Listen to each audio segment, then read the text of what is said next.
Hey everyone, in this video I will be showing you how to change the theme and enable dark mode in Slack desktop app.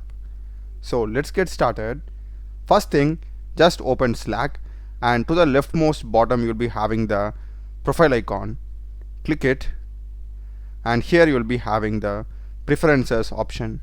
Select this and in preferences we'll be having the appearance. Click it and here we'll be having the color mode. By default it could be in system or light, and here we are having the dark mode.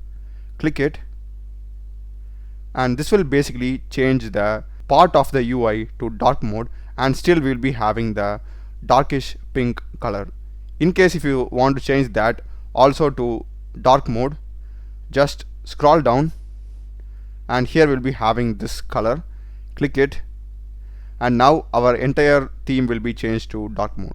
Just click on save changes. Like if you close this, we'll be getting this. Click it and that's it, we will be getting the dark mode completely.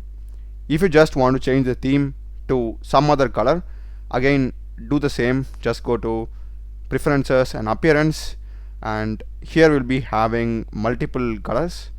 You can just choose the one of your choice, and if you want to go with custom theme, here we can change the theme of system navigation, selected items, notifications, presence indication. So there are like so many options to customize over here. That's a video guys. Do check the playlist of my channel. Done a lot of videos in programming and AI tools. Subscribe me. Thanks for watching.